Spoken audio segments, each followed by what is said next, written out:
Palavra da Verdade, com Hernandes Dias Lopes. O texto que nós vamos ler é Daniel, profeta Daniel, capítulo 12. Profeta Daniel, capítulo 12, versos de 1 a 13.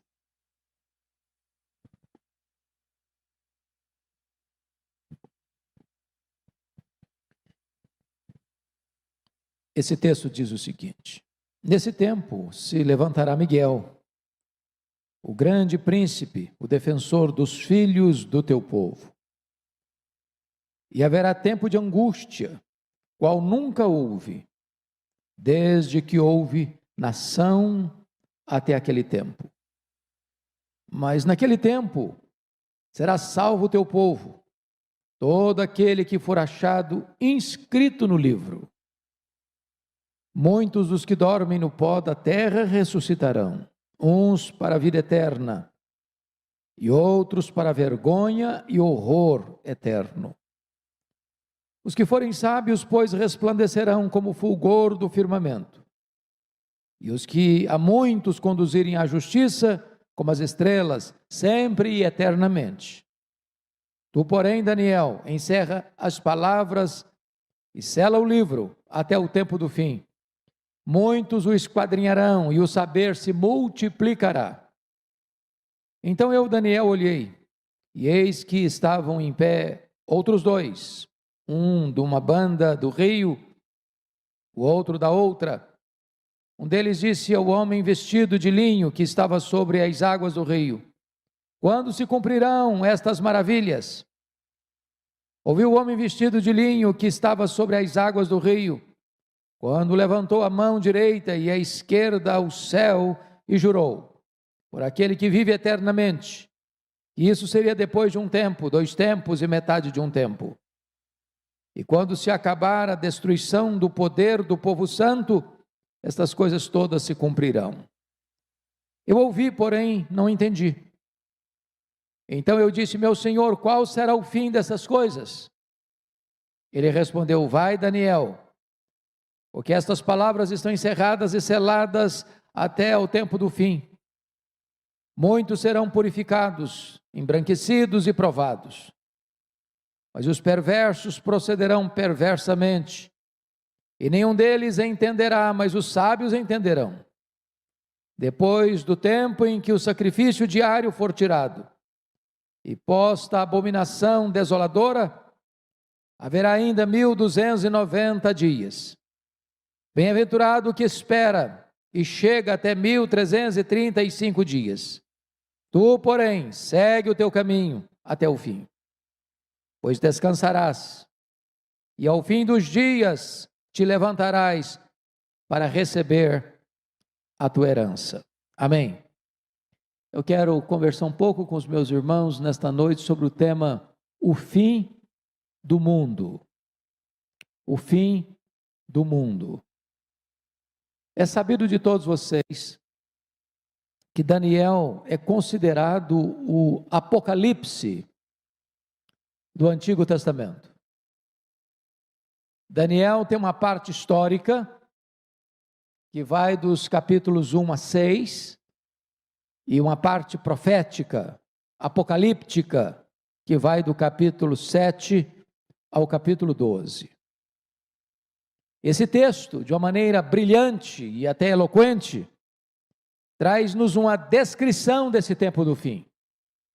Como se Deus levantasse a ponta do véu, acendesse as luzes no palco da história, para revelar para nós o que acontecerá nesse tempo do fim. Vários eventos são aqui descritos como que os sinais dessa segunda vinda de Cristo e do fim do mundo. E os sinais da segunda vinda de Cristo estão aí, notórios, absolutamente eloquentes a todos nós. E Jesus nos alertou sobre eles, no seu sermão profético: o engano religioso, as guerras, os rumores de guerras, os terremotos, as pestilências, que hoje chamaríamos de uma pandemia, o esfriamento do amor, o crescimento da iniquidade, a apostasia e o levantamento do homem da iniquidade. Hoje eu gostaria então de pensar com vocês alguns aspectos do fim do mundo à luz desse texto. E o primeiro ponto que eu destaco são fatos marcantes do tempo do fim.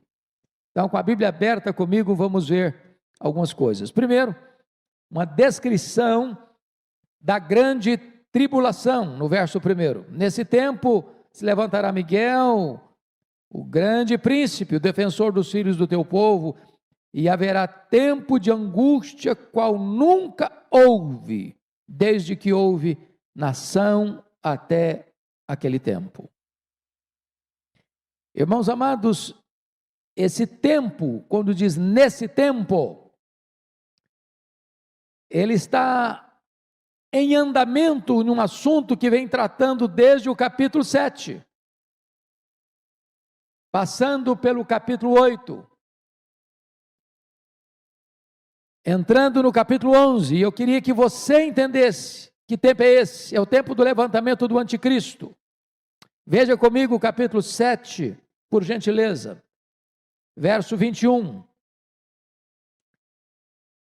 Eu olhava e eis que este chifre fazia guerra contra os santos e prevalecia contra eles. No mesmo capítulo 7, verso 25, proferirá palavras contra o Altíssimo, magoará os santos do Altíssimo, e cuidará em mudar os tempos e a lei. E os santos lhe serão entregues nas mãos por um tempo, 2 tempos e metade de um tempo. Ainda veja comigo o capítulo 11, verso 36. A descrição desse tempo. Está escrito aí no versículo 36. Este rei fará segundo a sua vontade, e se levantará, e se engrandecerá sobre todo Deus. Contra o Deus dos deuses falará coisas incríveis, será próspero, até que se cumpra a indignação, porque aquilo que está determinado será feito. E agora veja o capítulo 12, versículo 11. Depois do tempo em que o sacrifício diário for tirado e posta a abominação desoladora, haverá ainda 1290 dias. Isso está exatamente de acordo com Apocalipse capítulo 13. Eu vou ler, vocês me acompanhem por gentileza, no capítulo 13 de Apocalipse, versos 7 e 8. Está escrito o seguinte, falando do anticristo. Vejam aí, foi-lhe dado também que pelejasse contra os santos e os vencesse. Deu-se-lhe ainda autoridade sobre cada tribo, povo, língua e nação. E adorá-lo-ão todos os que habitam sobre a terra, aqueles cujos nomes não foram escritos no livro da vida do Cordeiro, que foi morto desde a fundação do mundo. Então preste atenção que este homem da iniquidade, o filho da perdição, se levantará nesse tempo do fim. E ele falará contra o Altíssimo, ele magoará os santos do Altíssimo, ele perseguirá o povo de Deus. E diz a Bíblia que todos vão adorá-lo, todos, em todos os povos, em todas as línguas, em todas as nações, exceto os que têm o selo de Deus. Em outras palavras, nenhum crente salvo pela graça vai seguir o anticristo. Nenhum crente cujo nome está escrito no livro da vida e que tem o selo do Espírito Santo vai se desencaminhar seguindo o anticristo nesse tempo do fim. Mas vejam vocês, em segundo lugar, a singularidade desta grande tribulação. Porque o verso 1, voltando para Daniel 12, por gentileza, está mostrando que essa tribulação vai ser uma tribulação única, singular, sem paralelos na história. O sofrimento vai ser crudelíssimo. E Daniel faz questão de descrever isso nessas palavras. Vejam vocês, haverá tempo de angústia, qual nunca houve, desde que houve nação até aquele tempo. A Bíblia descreve esse período como o pouco tempo de Satanás, a grande tribulação, também de o aparecimento do homem da iniquidade e a grande apostasia. Todas essas expressões retratam o mesmo período, que é o período do levantamento do homem da iniquidade. A palavra iniquidade lá é o homem sem lei, é por isso que vai mudar as leis, que não vai obedecer lei. É um governo absolutista. E ao mesmo tempo vem esta tribulação sem paralelos, sem paralelos. Mas em terceiro lugar, olha comigo por gentileza, uma descrição do grande livramento do povo de Deus no verso 1 ainda. Mas, olha aí, naquele tempo será salvo o teu povo. Vejam vocês que está aqui o livramento. A igreja não vai ser recolhida antes da tribulação, mas vai ser recolhida de dentro da tribulação. A igreja passará por esse momento de grande angústia, mas ela será arrancada. E aqui faz menção a Miguel, mas no sermão profético de Jesus Cristo, os anjos vão recolher os santos de todos os quadrantes da terra. Todo aquele que foi regenerado pelo Espírito Santo, é selado pelo Espírito Santo, tem seu nome escrito no livro da vida. Quando o anjo do Senhor vier na segunda vinda de Cristo, ele vai recolher como se recolhe o trigo para o celeiro, e a palha, os ímpios serão destruídos, não no sentido de não existirem mais aniquilados, mas no sentido de que nunca verão a salvação de Deus. Então o povo de Deus será não poupado da grande tribulação, mas será poupado na grande tribulação. Mas notem mais uma coisa, irmãos, uma descrição aí da salvação pela graça, porque o texto está mostrando para nós, no verso 1 ainda, mas naqueles tempos será salvo o teu povo, todo aquele que for achado inscrito no livro. Como é que se tem esse nome escrito no livro?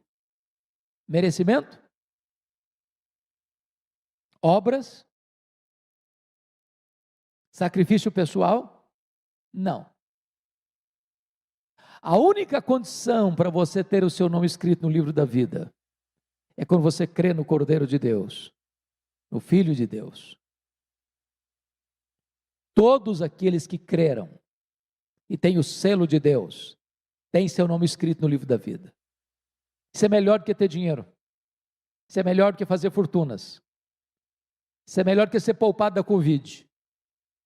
Isso é melhor do que sucesso profissional. Isso é melhor do que qualquer vantagem desta vida. Quando os discípulos voltaram numa grande campanha evangelística de libertação dos oprimidos, alegres, felizes, dizendo: até os demônios se nos submetem, Jesus, alegrai-vos antes, porque o vosso nome está escrito no livro da vida. Bendito seja Deus. Temos a salvação gratuita pela graça em Cristo Jesus, nosso Senhor.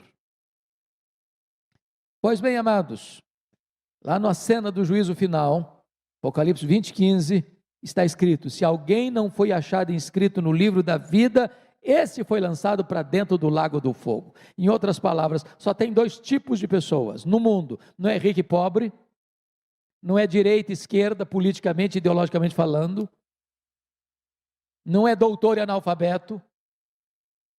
Só tem dois tipos de pessoas: aquelas que têm o nome escrito no livro da vida e aquelas que não têm o nome escrito no livro da vida. Aquelas que estão salvas pela graça e aquelas que são condenadas pelos seus pecados. Não tem uma segunda categoria, uma terceira categoria. Pois bem, meus amados irmãos,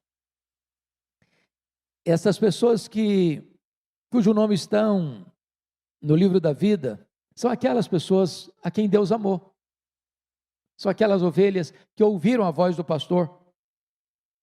São aquelas pessoas que creram e receberam a vida eterna. São aquelas pessoas que foram seladas com o Espírito Santo da promessa.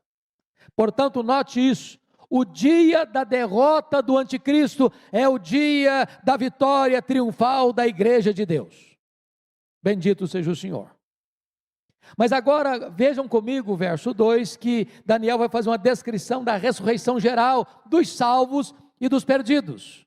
Vejam aí comigo, verso 2. Muitos dos que dormem no pó da terra, entendendo que esta é uma linguagem da língua hebraica, onde você usa muitos como um símbolo de todos. E obviamente, ele está dizendo que todos os que morreram, ou seja, todos aqueles que não estiverem vivos quando Jesus voltar, todos aqueles que morreram até a segunda vinda de Cristo, todos estes que dormem no pó da terra, ressuscitarão, uns para a vida eterna, outros para a vergonha e horror eterno.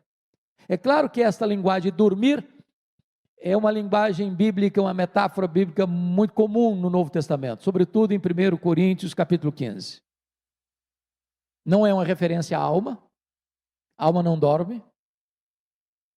Quando uma pessoa morre, se ela é crente em Cristo, a alma dela vai imediatamente para o céu, gozar das venturas do céu. Se ela não é crente, não é salva, ao morrer, a alma dela vai imediatamente para o inferno, sofrer as penalidades do inferno. Está lá em Lucas 16. Então, dormir é uma metáfora que descreve o corpo, porque nós chamamos isso de estado intermediário, que vai da morte à ressurreição.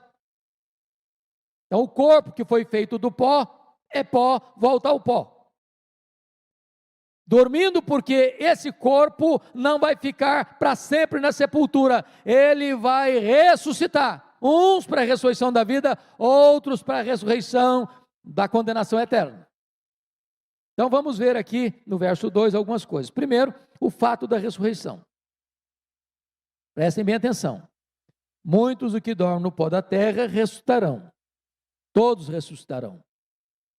Se você puder fazer um cruzamento de referência, talvez valesse a pena, e é importante fazer isso agora. Vá comigo para João capítulo 5, versos 28 e 29.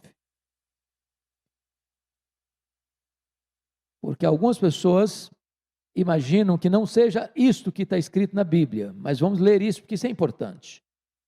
Está escrito o seguinte, João capítulo 8, versos 28 e 29. Disse-lhe Jesus: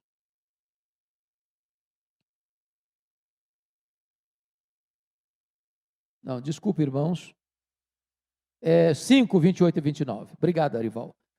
5, 28 e 29, não vos maravilheis disto, porque vem a hora em que todos os que se acham nos túmulos ouvirão a sua voz e sairão, os que tiverem feito o bem, para a ressurreição da vida, os que tiverem praticado o mal, para a ressurreição do juízo. Então tem duas ressurreições, para a vida, a ressurreição da vida e a ressurreição do juízo. Se darão no mesmo dia, no mesmo ato. Não tem essa ideia de que os salvos vão ter uma ressurreição primeira, só depois os outros que não foram salvos terão uma segunda ressurreição num outro período. Não. Quando Jesus voltar, os mortos vão ressuscitar, vão ouvir a sua voz e vão sair do túmulo, uns para a ressurreição da vida, outros para a ressurreição do juízo. Esse é o tempo do fim. É na segunda vinda de Cristo. E notem mais, o texto vai nos informar que tem dois tipos de pessoas que ressuscitam. No versículo 2 está claro isso, voltando para Daniel, por favor. Porque está claro aí aos irmãos que há dois tipos de pessoas que morrem, o crente e o incrédulo. A morte não é um varão, não é uma varinha de condão que muda uma pessoa de ímpia para um santo. Morreu ímpio, ressuscita para a condenação. Morreu salvo, ressuscita para a vida eterna. Porque às vezes você escuta em funeral, a pessoa morreu na impiedade, já promove a pessoa, faz de conta que a pessoa é uma santa, piedosa e está salva. Não, a morte não muda ninguém. Por isso que a decisão é em vida, é agora. Ao homem está ordenado morrer uma só vez, vindo depois disso o juízo. Então, vejam comigo, amados irmãos, o que Daniel está claramente pontuando aí no versículo 2, por favor. Muitos que dormem no pó da terra ressuscitarão, uns para a vida eterna e outros para a vergonha e horror eterno. Então note você que esse negócio de achar que vai ter aniquilamento, que morreu ímpio, acabou, não existe mais, isso é bobagem. A Bíblia não ensina isso. Existe bem-aventurança eterna e existe condenação eterna. Está posto e está claro. Muito bem, amados. Vamos ver uma outra coisa importante. A recompensa dos salvos no verso 3. Os que forem sábios, pois, resplandecerão como o fulgor do firmamento, e os que a muitos conduzirem à justiça, como as estrelas, sempre e eternamente. O sábio é aquele que discerne, aquele que leva a palavra de Deus, aquele que prega a palavra de Deus, está descrito aí como aquele que vai levar essa mensagem, conduzindo muitos à justiça. Esses vão receber um galardão especial, que Daniel descreve aqui em termos de luz, de brilho, de fulgor. E parece-nos que Paulo pega essa mesma imagem para dizer que na ressurreição dos mortos vai ser assim, vai ser como os astros. O sol tem a luz do sol, tem a luz da lua, tem a lua das estrelas. Até entre estrela e estrela há diferença de esplendor. Assim também será a ressurreição dos mortos. Então entenda isso. Quando você leva as pessoas ao conhecimento do Evangelho, e pessoas são alcançadas pela graça de Deus, por seu intermédio, pela sua mensagem, pelo seu envolvimento, pela sua dedicação à pregação, ao testemunho da palavra de Deus, a recompensa que na ressurreição dos mortos, o seu corpo vai brilhar como o sol na sua força e no seu fulgor. Que coisa preciosíssima! Nas palavras do apóstolo Paulo, este corpo será um corpo poderoso, glorioso, semelhante ao corpo da glória do Senhor Jesus Cristo. É recompensa para os salvos. Mas há outra coisa importante que eu quero destacar, que é a credibilidade da palavra profética no verso 4. Tu, porém, Daniel, encerra as palavras e sela o livro até o dia do fim. Muitos o esquadrinharão e o saber se multiplicará. Chama a sua atenção para um ponto aqui. Porque muita gente pensa que essa ideia de selar o livro é que esse livro está tão hermeticamente fechado que ninguém vai entendê-lo. Não é isso que Daniel está dizendo. Encerra as palavras e sela o livro, ele está se referindo a um costume persa. Quando uma obra era concluída, quando um livro era concluído, ele era copiado, um livro copiado e colocado a público. Então se selava com uma cópia e colocava esta cópia selada, ou seja, o livro foi concluído, o livro está totalmente escrito, e enquanto então ele era selado e colocado numa biblioteca para o uso público. Esta é a ideia, para as futuras gerações. É por isso que você vai numa biblioteca para fazer uma pesquisa, ou hoje você entra num Google para fazer uma pesquisa. Quando alguém escreveu algo, concluiu essa obra, ela fica então pronta para consulta, para exame, para que as pessoas possam ir a ela e aprender dela. O que Daniel quer dizer para nós é que a história já está traçada, Deus já está mostrando o fim, Deus está lá no fim, e Deus está mostrando para nós agora como será o fim. A profecia tem credibilidade, esse é o ponto que nós queremos aqui descrever. Não é que a palavra profética é fechada, é hermética, impenetrável, não. O livro de Daniel é como que um farol para nós na história da humanidade, para compreendermos o tempo do fim. Mas veja outra coisa importante. A descrição do avanço do conhecimento no tempo do fim. Essa é uma das profecias mais incríveis da Bíblia sobre a segunda vinda de Jesus. Olha aí comigo o verso 4, finalzinho. Ele diz, e o saber se multiplicará. Só para relembrar algumas coisas para vocês, como nós estamos nesse tempo do fim, irmãos. Em 1822, quando a dona Leopoldina precisou mandar um recado do Rio de Janeiro para Dom Pedro I em São Paulo, qual foi o meio de comunicação mais rápido que ela encontrou? Um cavalo de corrida. Para vocês terem uma ideia, o grande Isaac Newton, grande cientista, profetizou que chegaria um dia em que o homem caminharia a estonteante velocidade de 60 quilômetros por hora. E Voltaire disse: você está louco. E hoje você anda em avião supersônico. E você, na ponta dos seus dedos, você fala com o mundo.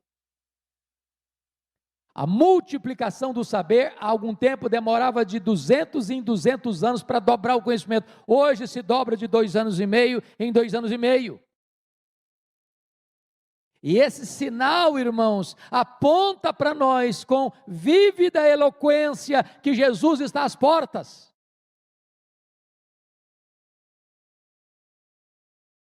Quando se dará esse tempo do fim? Olha comigo os versos 5 a 7, no verso 6, está escrito o seguinte: tornou ela, ou melhor, no versículo 6, um deles disse ao homem vestido de linho, e esse homem vestido de linho, conforme o capítulo 10, versículo 5, é o próprio Senhor Jesus pré-encarnado,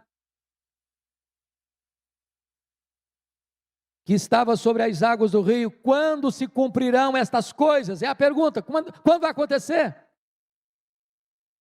E a resposta, irmãos, é um pouco enigmática para nós, porque é uma linguagem figurada, assim como figuradas são as mensagens apocalípticas. Então note comigo o verso 7, ouviu o homem vestido de linho, que é o próprio Senhor, estava sobre as águas do rio, quando levantou a mão direita e a esquerda ao céu e jurou por aquele que vive eternamente, que isso seria depois de um tempo, 2 tempos e metade de um tempo. E quando se acabar a destruição do poder do povo santo, essas coisas todas se cumprirão. A grande questão é, o que é um tempo, 2 tempos, metade de um tempo? Alguns estudiosos da escatologia querem dizer 3 anos e meio de grande tribulação, mas essa é uma linguagem figurada. Nós não podemos pegar essa estatística ou essa data aqui e literalizá-la. Isso é uma linguagem que representa todo o período da igreja cristã, porque as profecias estão se cumprindo, irmãos. O tempo do fim, à luz do Novo Testamento, chegou com a primeira vinda do Senhor Jesus e vai até a segunda vinda do Senhor Jesus. Esses sinais estão acontecendo ao longo da história da igreja. O que nós precisamos entender é que na medida que estiver aproximando mais e mais e mais do fim, eles se intensificarão. Na linguagem de William Hendrickson, é a espécie do paralelismo progressivo, cada vez mais nos aproximando desse tempo do fim. Então preste bem atenção nisso. O anticristo será abatido no auge do seu poder, e a igreja resgatada no auge da sua aflição. Quando o homem estiver olhando, não tem esperança para a igreja, o mal está prevalecendo, o diabo está dominando, a força do mal está colocando seus tentáculos em todos os níveis do poder, poder político, poder econômico, poder científico, poder filosófico, poder sociológico, poder de toda ordem, e o mundo diz: a igreja está massacrada, a igreja está abafada, a igreja está sofrida. É nesse tempo que o Senhor vem e mata o anticristo e resgata a sua noiva. Louvado seja o Senhor. O mal será destruído, não quando estiver em baixa, mas em seu auge. Mas vem uma pergunta solene sobre os estágios finais do tempo do fim. Daniel recebe a revelação no versículo 8, vejam vocês, e não entende. Eu ouvi, porém não entendi. Então eu disse: meu Senhor, qual será o fim destas coisas? Ele respondeu: vai, Daniel, porque essas palavras estão encerradas e seladas até o tempo do fim. O livro está escrito. Lembra lá de Apocalipse capítulo 5? Por dentro, por fora, de todo selado com 7 selos. Quem vai decifrando a história é o próprio Senhor Jesus, é Ele que venceu para abrir o livro e desatar os selos. A história, irmãos amados, sem a intervenção de Cristo, não faz sentido. É Ele quem vai abrindo os selos. E quando se abre os selos, é a perseguição à igreja. E em virtude disso, vem as trombetas, que é o juízo de Deus ao mundo, chamando o mundo ao arrependimento. Tudo está determinado, o Cordeiro está no trono, e Ele tem as rédeas da história nas suas mãos.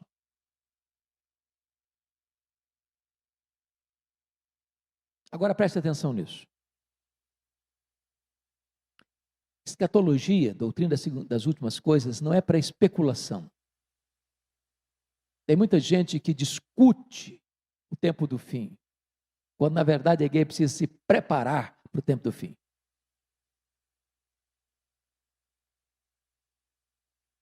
A resposta a Daniel é que estas palavras estão encerradas e seladas até o fim. Em outras palavras, o que foi revelado terá seu cumprimento no tempo do fim.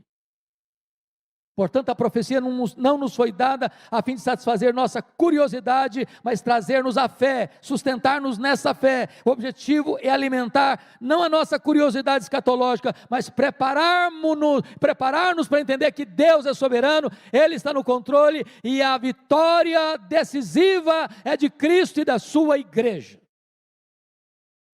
Agora notem comigo alguns fatos para encerrar. Primeiro, a perseguição, em vez de destruir a igreja, irmãos, vai purificar a igreja. Olha o verso 10 comigo. Muitos serão purificados, embranquecidos e provados. Mas os perversos procederão perversamente, e nenhum deles entenderá, mas os sábios entenderão. O mundo, o diabo, nunca conseguiram destruir a igreja. Nunca, nunca, nunca. Jogar os crentes às feras, queimar os crentes vivos, crucificar os crentes, torturar os crentes, colocar os crentes nos paredões de fuzilamento. Quanto mais sangue derramado, mais a igreja crescia. Porque quando um crente morre pela sua fé, diz a Bíblia, o diabo, o anticristo, as forças do mal estão matando o crente, mas o crente ao morrer, em vez de apostatar da fé, está vencendo o diabo pela palavra do testemunho e o sangue do Cordeiro. A igreja é invencível. Então a perseguição purifica a igreja, mas não destrói a igreja. A igreja não vai ser destruída, ela vai ser arrebatada. É o que a Bíblia ensina. Segundo, a perseguição não tirará o discernimento da igreja. Nenhum deles entenderá, mas os sábios entenderão. O mundo está confuso, irmãos. Você vê tanto ímpio aí, seja imposto de poder, de comando, com a caneta na mão, achando que discerne as coisas, discerne nada. Discerne nada. Estão cegos. E quem cegou o entendimento dos incrédulos é o diabo. Mas os servos de Deus, os filhos de Deus, têm discernimento do fim. Tem discernimento do fim. Terceiro, a perseguição não tirará a paciência triunfadora da igreja. Olha os versículos 11 e 12. Depois do tempo em que o sacrifício diário for tirado e posta a abominação desoladora, haverá ainda 1290 dias. Bem-aventurado, diz a Escritura, o que espera e chega até 1335 dias. São dias, são termos figurados para descrever ao longo da história, mas a igreja vai tendo paciência, a igreja não se desespera, a igreja não joga a toalha, a igreja não recua, a igreja sabe que a sua vida está nas mãos do Senhor, e ninguém pode tirar-nos das mãos do Cordeiro de Deus, porque Ele é o nosso pastor. O que na verdade a profecia quer nos dizer, irmãos, é que a igreja está nas mãos de Deus, e ela deve ter paciência para aguardar o tempo de Deus. Nas palavras de Jesus, sê fiel até a morte, e dar-te-ei a coroa da vida. Muito bem, mas para fechar, em último lugar, a perseguição não roubará a recompensa da igreja. Olha o versículo 13. Tu, porém, segue o teu caminho até o fim, pois descansarás, e ao fim dos dias te levantarás para receber a tua herança. Bendito seja Deus. Irmãos, um crente pode ser preso, ele pode ser torturado, pode lhe tirar pão, tirar as vestes, massacrá-lo, torturá-lo, intimidá-lo, prendê-lo, matá-lo. Mas nada pode tirar a vitória do crente. Ao fim ele se levantará. Ao fim ele será convocado às alturas. Porque quando a Bíblia diz, quando Jesus voltar, aqueles que estão lá no céu voltam, é o lugar de receber a herança. Lá não tem choro, lá não tem dor, lá não tem luto, lá não tem mais tristeza. Então concluo com 2 palavras muito breves. Primeiro, nenhum dos filhos de Deus, selados com o Espírito Santo de Deus, vai se perder. Aproprie-se disso, irmão. A salvação é uma dádiva de Deus, garantida por Deus, e ninguém pode tomá-la de você, porque quem deu a você é fiel para assegurá-la. Eu sei em quem tenho crido, e estou certo que Ele é poderoso para guardar o meu depósito até o dia final, disse o apóstolo Paulo. Segundo, irmãos, vale a pena servir a Deus. Vale a pena. Vale a pena. Até um copo d'água que você der para alguém em nome de Cristo, não ficará sem galardão. E se você usar os recursos que Deus lhe deu, se você usar o tempo que Deus lhe deu, se você usar os dons que Deus lhe deu, se você usar os talentos que Deus lhe deu, e falar de Cristo e levar muitos à justiça, no dia da ressurreição, o seu corpo vai brilhar como brilha os astros do firmamento, e você terá um corpo semelhante ao corpo da glória do Senhor Jesus. Nós não temos medo do fim.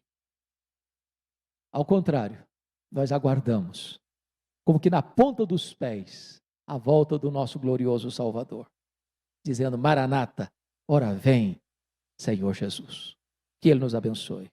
Amém.